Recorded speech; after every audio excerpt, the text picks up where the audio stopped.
بسم اللہ الرحمن الرحیم والصلاة والسلام علی سید رسول اللہ وعلی آلہ وصحبہ اجمعین۔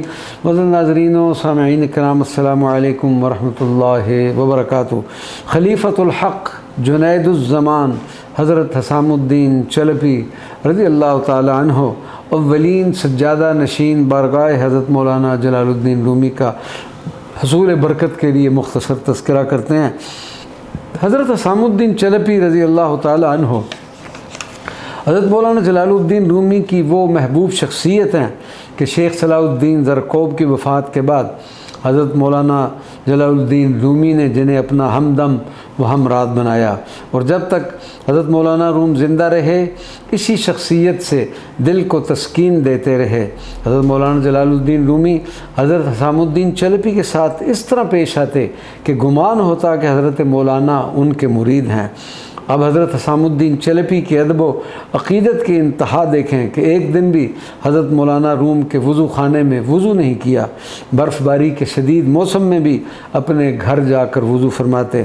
حضرت حسام الدین چلپی ہی وہ منظور نظر شخصیت ہیں کہ جن کی خواہش پر حضرت مولانا روم نے مثنوی شریف کی ابتدا کی۔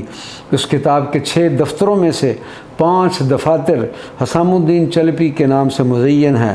مثنوی شریف کے 5ویں دفتر کی ابتدا اس خوبصورت شعر سے ہوتی ہے: شہ حسام الدین کے نور انجمست، طالب آغاز سفر پنجمست۔ سما کی محفل میں لوگ پہلے حضرت حسام الدین چلپی کی موجودگی کو یقینی بنا کر حضرت مولانا روم کو دعوت دیا کرتے۔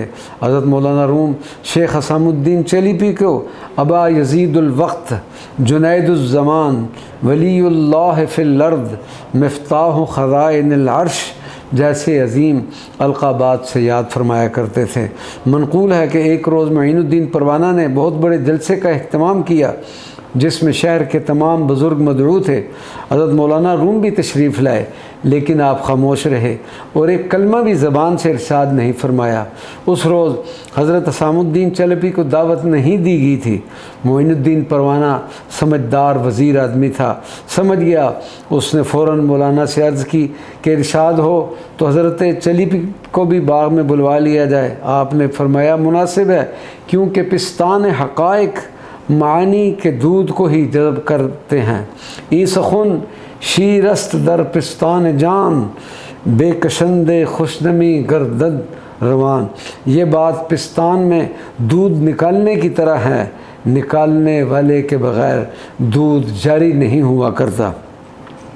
مولانا جلال الدین رومی نے حضرت شیخ حسام الدین چلپی کو اپنی حیات مبارکہ میں ہی اپنا جانشین اور خلیفہ مقرر فرما دیا تھا۔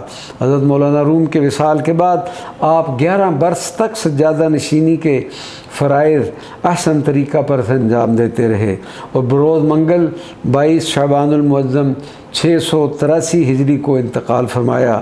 حضرت مولانا روم رضی اللہ تعالیٰ عنہ کے چبوترے پر ہی آپ کا مزار مبارک بنا، جو قابل دید ہے۔